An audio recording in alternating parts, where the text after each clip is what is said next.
Good morning everyone. આપણે છે એ BA માં છે એ લાસ્ટમાં છે સંચાલનનું સ્વરૂપ અને તેની લાક્ષણિકતાઓ છે એ જોઈ હતી. થોડુંક છે એ રિપીટ કરી લઈએ કે પહેલા આપણે છે સંચાલનની વ્યાખ્યા જોઈ હતી, પછી આપણે છે સંચાલનનું સ્વરૂપ અને તેની લાક્ષણિકતાઓ છે એ ડિસ્કસ કરી હતી અને આજે આપણે છે એ ત્યાંથી ચેપ્ટર છે એ આગળ ચલાવવાનું છે. તો કે આપણે છે સંચાલનનું સ્વરૂપ એની લાક્ષણિકતાઓ છે એ જોયા પછી છે હવે આવે છે સંચાલનનું મહત્વ. કે આપણે પહેલા તો પ્રસ્તાવના, પછી સંચાલનનો અર્થ અને તેની વ્યાખ્યા, પછી સંચાલનનું સ્વરૂપ, એની લાક્ષણિકતાઓ જોઈ અને આજે આપણે છે એ સંચાલનનું મહત્વ.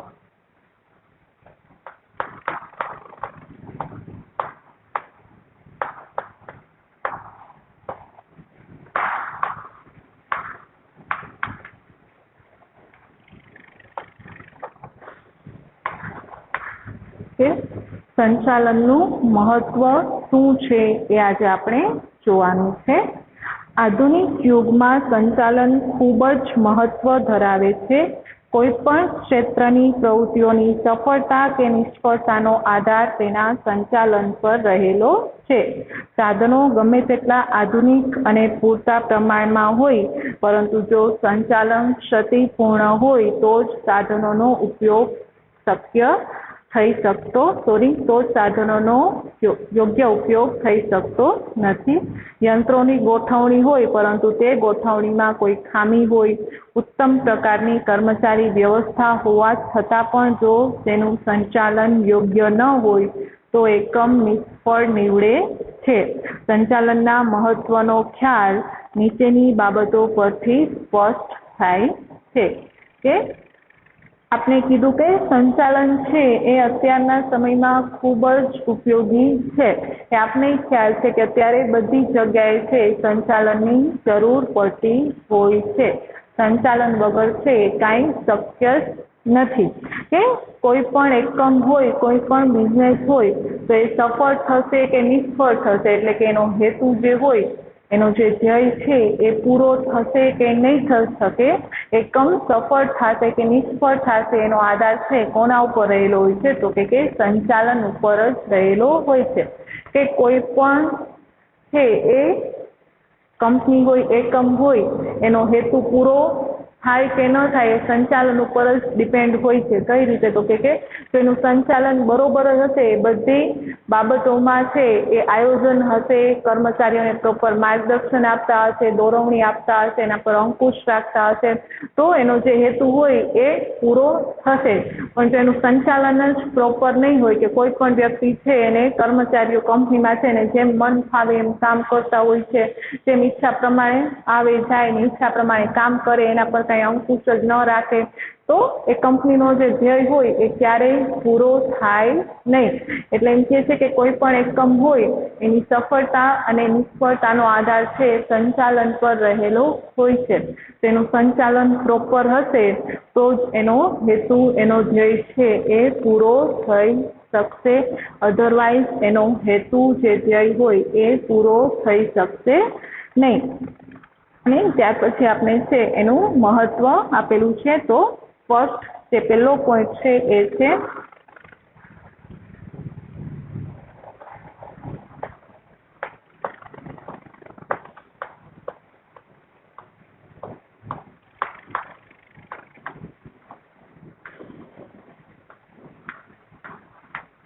કે સંચાલનના મહત્વનો ફર્સ્ટ પોઈન્ટ શું છે તો કે દરેક ક્ષેત્રમાં જરૂરી. સંચાલન એ માત્ર ઉદ્યોગ ધંધામાં જ નહીં પરંતુ ધાર્મિક, સંરક્ષણ, સામાજિક, રાજકીય, શૈક્ષણિક, રમત-ગમત એમ દરેક પ્રકારની પ્રવૃત્તિઓમાં આવશ્યક છે. આ તમામ પ્રકારની પ્રવૃત્તિઓમાં આયોજન, વ્યવસ્થા તંત્ર, દોરવણી, અંકુશ વગેરે સંચાલનના કાર્યોની જરૂર પડે છે. તો આપણે છે એ સંચાલનની લાક્ષણિકતામાં જે પહેલો પોઈન્ટ જોયો હતો જે હતું સર્વવ્યાપી પ્રવૃત્તિ. તો દરેક ક્ષેત્રમાં જરૂરી અને સર્વવ્યાપી પ્રવૃત્તિ બેનો મતલબ છે એ એક જ થાય કે માત્ર ઔદ્યોગિક ક્ષેત્રે જ નહીં પરંતુ સામાજિક, આર્થિક, રાજકીય, શૈક્ષણિક આ બધી જ જગ્યાએ છે એ સંચાલનની જરૂર પડે છે, મેનેજમેન્ટની જરૂર પડે છે. કે આપણે છે ક્યાંય કોઈ પણ જગ્યાએ છે એ વેકેશનમાં છે એ પિકનિક માટે જતા હોય તો એના માટે પણ આપણે પ્રોપર મેનેજમેન્ટની જરૂર પડતી જ હોય છે, સંચાલનની જરૂર પડતી જ હોય છે કે કઈ જગ્યાએ જવું, પ્લેસ ડિસાઇડ કરવી, ક્યાં રહેવું, કેટલા દિવસ રહેવું, શું પહેરવું. તો આ બધું છે એક ટાઈપનું સંચાલન જ છે કે તમે કોઈ પણ કંપની લઈ લ્યો કે તમારી રિયલ લાઈફ લઈ લ્યો, બંનેમાં છે તમારે સંચાલનની જરૂર પડે છે. તો ફર્સ્ટ પોઈન્ટ હતું કે દરેક ક્ષેત્રમાં તો કે દરેક ક્ષેત્ર આવી જાય, પછી ઔદ્યોગિક હોય,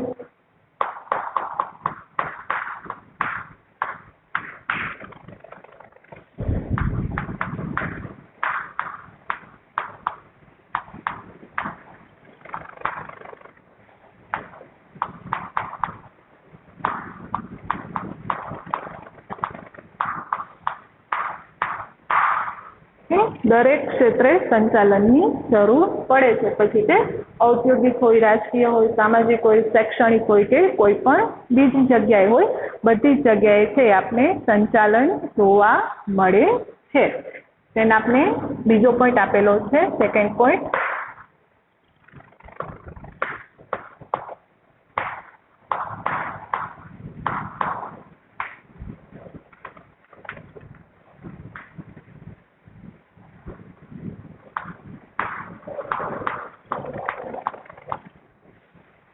કે બીજો પોઈન્ટ આપણે આપેલો છે સાધનોનો ઇષ્ટતમ ઉપયોગ.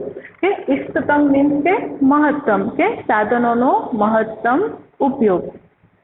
ધંધાકીય એકમના ધ્યેયની સિદ્ધિ માટે સંચાલન અનિવાર્ય છે. સંચાલનને લીધે સાધનોનો ઇષ્ટતમ ઉપયોગ શક્ય બને છે જેથી એકમના ધ્યેયની સિદ્ધિ થાય છે. કે ઇષ્ટતમ એટલે કે મહત્તમ. કે સંચાલનને લીધે છે એ કંપની પાસે જે કાંઈ પણ મશીન હોય, સાધન હોય એનો પૂરેપૂરો ઉપયોગી કરી શકે છે. પ્રોપર સંચાલન હોય તો ક્યારેય કોઈ મશીન બંધ નહીં રહે, કોઈ મશીનમાં બંધ થઈ ગયું હોય કાંઈ પણ પ્રોબ્લેમને લીધે તો તાત્કાલિક એ છે અહીંયા સોલ્વ કરાવી આપશે કે મશીનમાં જે કાંઈ પણ ફોલ્ટ હોય એ તાત્કાલિક દૂર થઈ જશે જો પ્રોપર સંચાલન હશે તો. એટલે કહે છે કે પ્રોપર સંચાલનથી છે એ કંપની પાસે જે કાંઈ પણ ઉપલબ્ધ સાધનો હોય એનો ઉપયોગ છે એ સારી રીતે કરી શકશે. તો ઇષ્ટતમ ઉપયોગમાં એ જ આવે કે સાધનોનો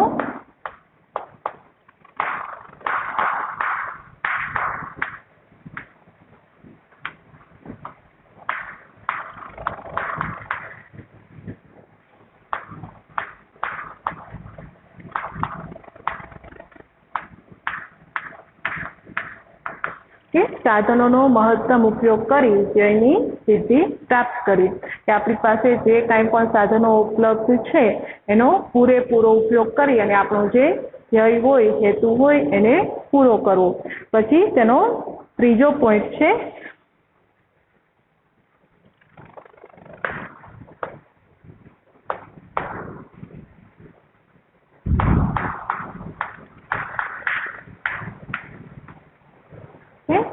સંચાલનના મહત્વનો ત્રીજો થર્ડ પોઈન્ટ છે જે છે ધ્યેય સિદ્ધિ. ધંધાકીય એકમના ધ્યેયની સિદ્ધિ માટે સંચાલન અનિવાર્ય છે. સંચાલનને લીધે સાધનોનો ઇષ્ટતમ ઉપયોગ કરી અને તેથી એકમના ધ્યેયને સિદ્ધ કરી શકાય છે. કે ધ્યેયની સિદ્ધિ શું આવે તો કે સાધનોનો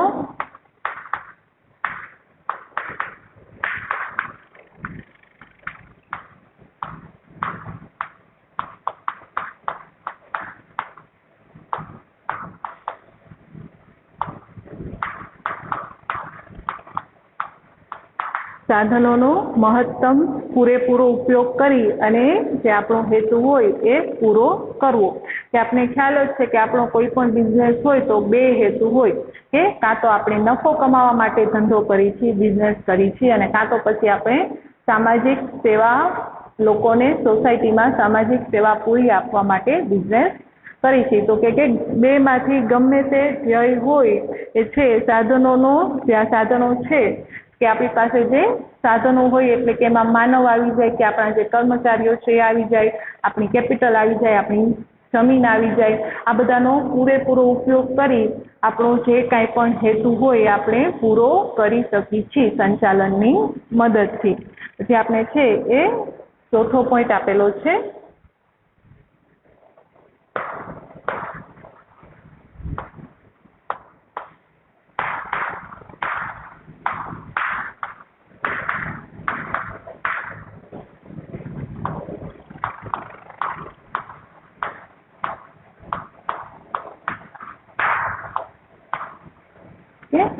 ચોથો પોઈન્ટ આપેલો છે કે ધંધાની સફળતા માટે ઉપયોગી. ધંધાકીય એકમની સફળતામાં અન્ય પરિબળોની સરખામણીમાં સંચાલનનો વિશેષ ફાળો છે.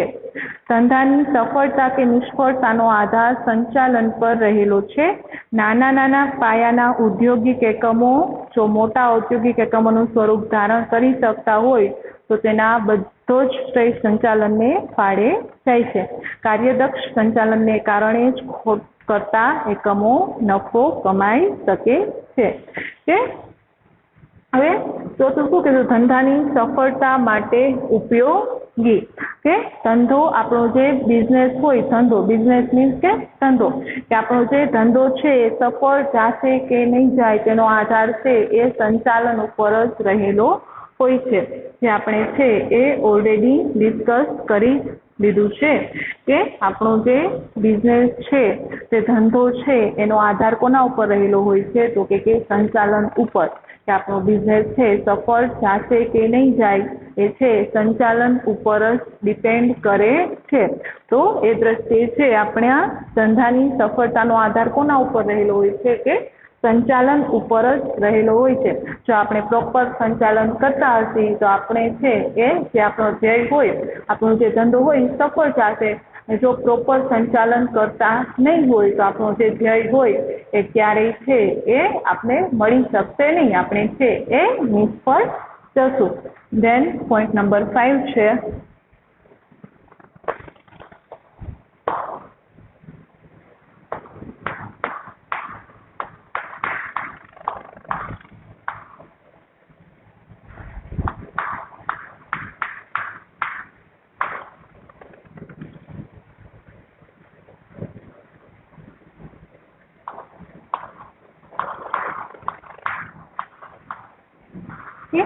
પોઈન્ટ નંબર 5 છે. પોઈન્ટ નંબર 5 રોજગારીની તકોમાં વધારો. જો સંચાલન કાર્યદક્ષ હોય તો કંપની સ્વરૂપનો વિકાસ થાય છે, જેથી રોજગારીની તકો વધે છે. જ્યારે બિનકાર્યક્ષમ સંચાલનને લીધે ઘણી કંપનીઓ બંધ પડે છે, જેથી બેરોજગારીના પ્રમાણમાં વધારો થાય છે. કે સંચાલનથી બંને થાય કે રોજગારીની તકો, રોજગારી એટલે કે લોકોને કામ મળે, અને બેરોજગારી મીન્સ કે લોકો બેરોજગાર બેસી રહે, કે એની પાસે ક્યાંયથી એક પૈસાની પણ આવક ના હોય એવા વ્યક્તિઓને છે બેરોજગાર કહે. કે ભણેલા ગણેલા હોય અને છતાં છે એમને કામ ન મળતું હોય તો એવા વ્યક્તિઓ છે એ બેરોજગાર કહેવાય. અથવા તો ભણેલા ગણેલા ના હોય છતાં પણ એ કામ ગોતતા હોય તો પણ એમને ક્યાંય કામ ન મળે તો એવા વ્યક્તિઓને પણ બેરોજગાર કહેવાય. તો કે સંચાલનથી છે એ બંને થઈ શકે. કે વ્યક્તિ છે એ રોજગાર છે એ મેળવી પણ શકે અને ન મેળવી શકે. કઈ રીતે? તો કે જો સંચાલન પ્રોપર હશે, પ્રોપર સંચાલન હશે તો કંપની છે એ સતત પ્રોફિટ કરશે. એક બ્રાન્ચમાંથી બીજી બ્રાન્ચ, બીજી બ્રાન્ચમાંથી ત્રીજી બ્રાન્ચ, તો આ રીતે લોકોને શું મળશે? રોજગારી મળશે. પણ જો પ્રોપર સંચાલન હશે નહીં, કંપની પ્રોપર સંચાલન કરતી નહીં હોય અને તો શું થશે? કે કંપની બંધ થઈ જશે, અને કંપની બંધ થઈ જશે એને લીધે છે એ લોકોને ક્યાંય કામ મળશે જ નહીં, લોકો બેરોજગાર રહેશે. તો આ બંને છે એમાં આવી શકે. કે ફર્સ્ટ છે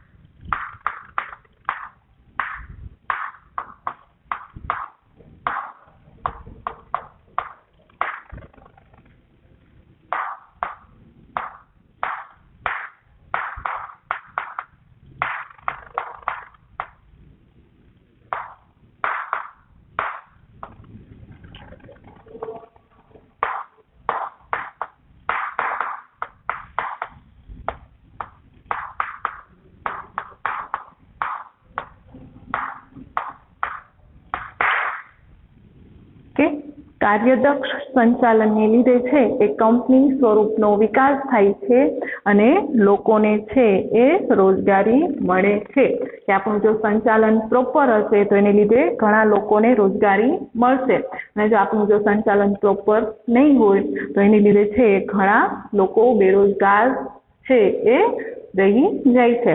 ધેન છે જે 6 નંબર 6 છે, છઠ્ઠો પોઈન્ટ છે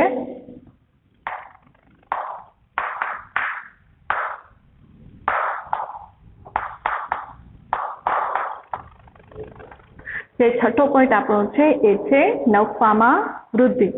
ધંધાકીય એકમ સામાન્ય રીતે નફાના હેતુથી કાર્ય કરે છે. કાર્યક્ષમ અને કુશળ સંચાલકો પોતાની આગવી સૂઝ અને આવડત દ્વારા ઉપલબ્ધ સાધનોનો કરકસરપૂર્વક મહત્તમ ઉપયોગ કરીને મહત્તમ નફો મેળવી શકે છે. આથી યોગ્ય રીતે જ કહેવામાં આવ્યું છે કે નફો જ ધંધાની કાર્યક્ષમતા અને સફળતાનો માપદંડ છે. કે નફો છે ધંધાની કાર્યક્ષમતાનો માપદંડ છે કે આપણે ધંધામાં સફળ થયા છે એમ ક્યારે કહી શકીએ કે જો આપને નફો થાય તો. કે આની અંદર તમારે છે આ પોઈન્ટ ખાસ યાદ રાખવાનો કે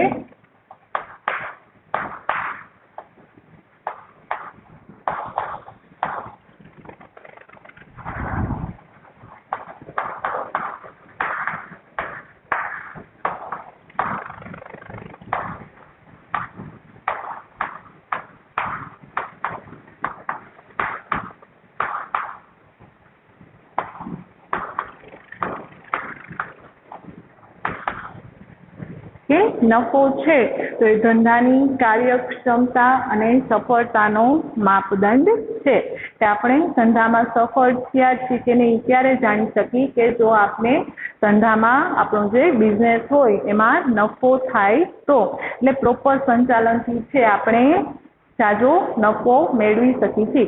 જો આપણું સંચાલન પ્રોપર હશે તો આપણે નફો થવાનો જ છે. જો આપણું સંચાલન જ પ્રોપર નહીં હોય, આપણું આયોજન જ પ્રોપર નહીં હોય તો આપણો છે એ નફો થવાનો નથી અને તે આપણો જે બિઝનેસ છે ધંધો છે નિષ્ફળ નીવડે છે.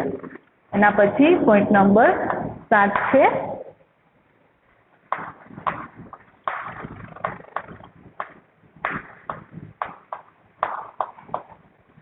છે પોઈન્ટ નંબર 7 છે સામાજિક લાભ. દરેક એકમ સમાજમાં રહીને સમાજ માટે પોતાની કામગીરી કરે છે. સમાજના સાધનોનો ઉપયોગ કરી સમાજમાં વસતા લોકોને લાભાર્થે પોતાની કામગીરી કરે છે. ધંધાની સફળતા સમાજની સમૃદ્ધિ અને સુખાકારીમાં વધારો કરે છે. ધંધાકીય એકમો અનેકવિધ વસ્તુઓ અને સેવાઓનું ઓછી પડતરે ઉત્પાદન કરે છે. સમાજને વ્યાજબી કિંમતે વસ્તુઓ પૂરી પાડે છે. પરિણામે સમગ્ર સમાજનું કલ્યાણ થાય છે.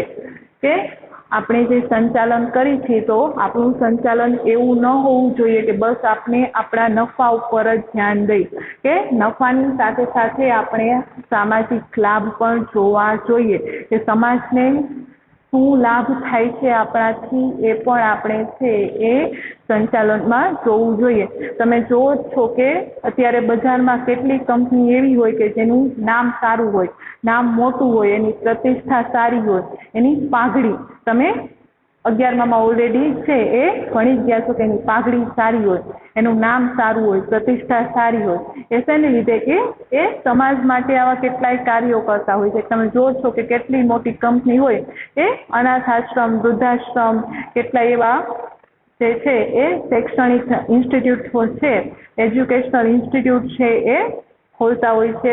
એ બધું કેના માટે કે પોતાનું જે બિઝનેસ છે એ સારો ચાલે, પોતાનો ધંધો સારો ચાલે. તો કે તમે બિઝનેસ તમારો જે ધંધો છે એનો બસ હેતુ નફો કમાવાનો જ ન રાખો. નફાની સાથે સાથે થોડીક પ્રવૃત્તિ એવી કરો કે જે સમાજના કલ્યાણ માટે હોય અને આવી પ્રવૃત્તિ કરશો તો જ છે તમે સફળ છે એ થઈ શકશો, નહીંતર તમે તમારા ધંધામાં સફળ થઈ શકશો નહીં. તો કે આમાં શું કે સામાજિક લાભમાં શું તો કે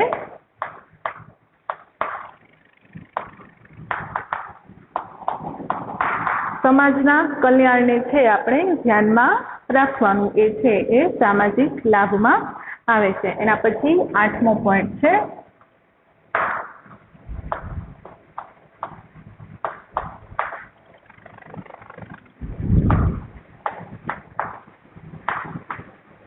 પોઈન્ટ નંબર 8 છે રાષ્ટ્રીય હેતુ. અર્થતંત્રના આર્થિક, સામાજિક અને રાષ્ટ્રીય વિકાસ માટે વપરાયેલ માનવ સંપત્તિ અને વપરાયેલ ઉત્પાદનના સાધનોનો ઉપયોગ માટે કાર્યક્ષમ સંચાલન આવશ્યક છે. કે રાષ્ટ્રના વિકાસ માટે છે જે વપરાયેલી ન હોય એવી માનવ સંપત્તિ અને ઉત્પાદનના સાધનોનો ઉપયોગ કરી શકીએ કે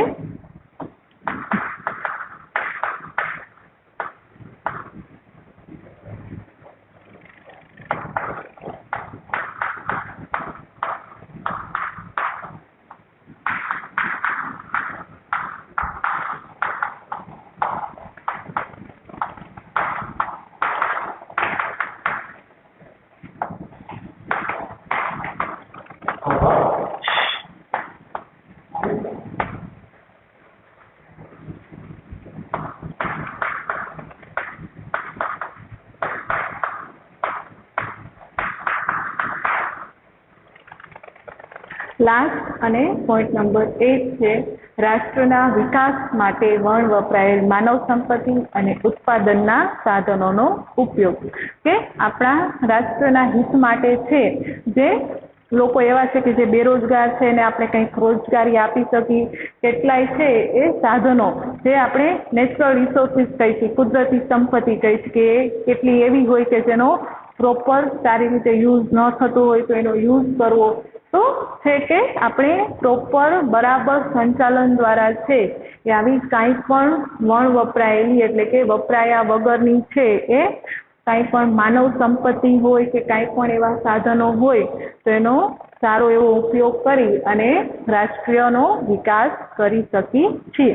તો અહીંયા આપણો જે પોઈન્ટ હતો કે સંચાલનનું મહત્વ એ પણ અહીંયા પૂરો થાય છે અને સંચાલનના મહત્વના ટોટલ આપણે અહીંયા 8 પોઈન્ટ છે એ આપેલા છે. ફર્સ્ટ પોઈન્ટ હતો દરેક ક્ષેત્રમાં સંચાલન જરૂરી છે. બીજો પોઈન્ટ હતો સાધનોનો ઇષ્ટતમ ઉપયોગ. ત્રીજો પોઈન્ટ હતો ધ્યેય સિદ્ધિ. દેન ચોથો પોઈન્ટ હતો ધંધાની સફળતા માટે ઉપયોગી. પાંચમો પોઈન્ટ છે રોજગારીની તકોમાં વધારો. છઠ્ઠો પોઈન્ટ છે નફામાં વૃદ્ધિ. સાતમો પોઈન્ટ છે સામાજિક લાભો અને આઠમો પોઈન્ટ છે રાષ્ટ્રીય હેતુ. અહીંયા છે એ આપણો જે પોઈન્ટ હતો જે હતો સંચાલનનું મહત્વ એ પોઈન્ટ છે એ અહીંયા પૂરો થાય છે.